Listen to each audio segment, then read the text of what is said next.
ఎన్నిసార్లు గెలిపించినా ఇంకా ఎక్కువ మెజార్టీతోనే గెలిపిస్తున్నారు. అలాంటి మీ అందరికీ పేరున మనస్ఫూర్తిగా అభినందనలు, మనస్ఫూర్తిగా ధన్యవాదాలు. కుప్పంలో ప్రజలందరికీ శిరస్సు వంచి పాదాభివందనం చేస్తున్నాను. ఈరోజు ఇక్కడికి నేను వచ్చాను. చాలా ఎన్నికల్లో నేను పోటీ చేశాను.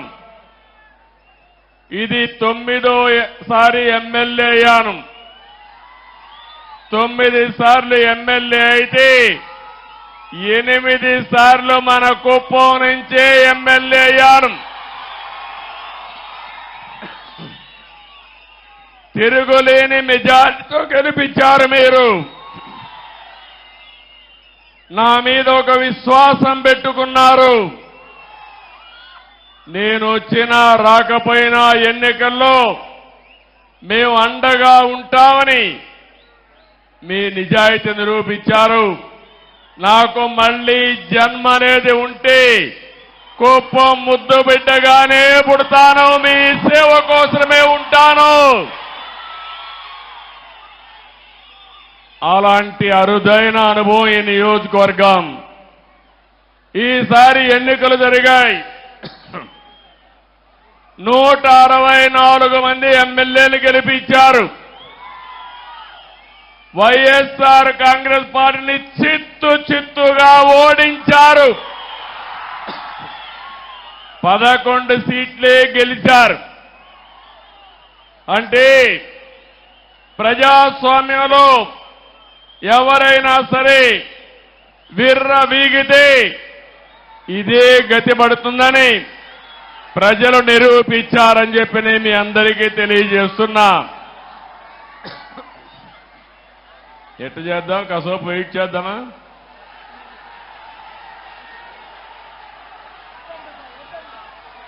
కంటిన్యూ చేద్దామా? 2 నిమిషాలు వెయిట్ చేద్దామా? ఓకే. అలాంటిది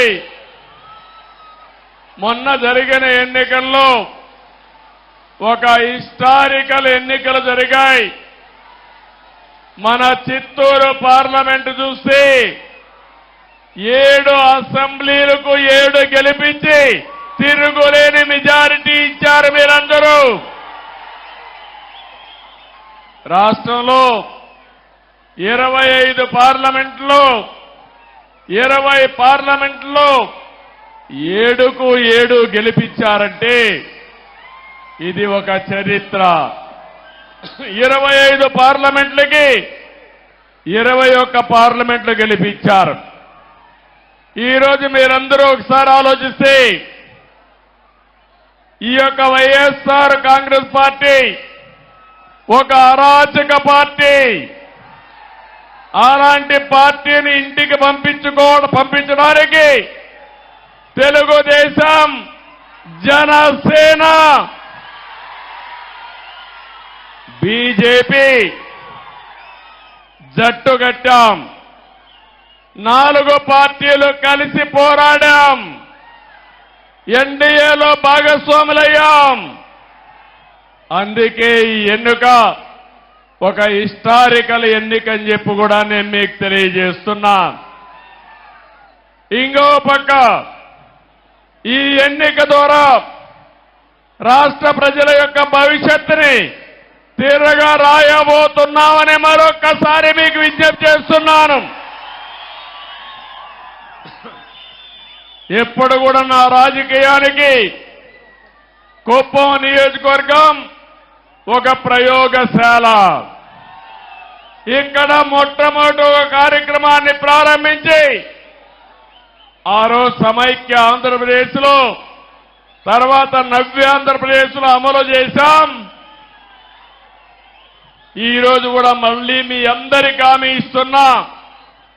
ఈసారి మీరు ఒక్కసారి ఆలోచిస్తే మనం ఎంపిక చేసిన ఎమ్మెల్యే అభ్యర్థులు చాలా బాగా చదువుకున్న అభ్యర్థులను పెట్టాం, యువతను తీసుకొచ్చాం, బడుగు బలహీన వర్గాలు తీసుకొచ్చాం, మహిళలకు ప్రాధాన్యత ఇచ్చాం. నిన్న కూడా మీరు చూస్తే నేను కేబినెట్లో 17 మంది కొత్త వాళ్ళని మొదటిసారిగా మినిస్టర్లు చేసుకున్నాం. 7 మంది అయితే మొదటిసారి ఎమ్మెల్యేలు, మొదటిసారి మినిస్టర్లు. అందులో రాంప్రసాద్ రెడ్డి రాజమన రాయచోటి నుంచి మొదటిసారి గెలిచాడు. మొదటిసారి ఎమ్మెల్యేనే కాకుండా మంత్రి చేశామంటే యువతకు తెలుగుదేశం పార్టీ ఇచ్చే ప్రాధాన్యతని మరొకసారి మీ అందరికీ విజ్ఞప్తి చేస్తున్నాను. ఇంకొక పక్క బడుగు బలహీన వర్గాలకు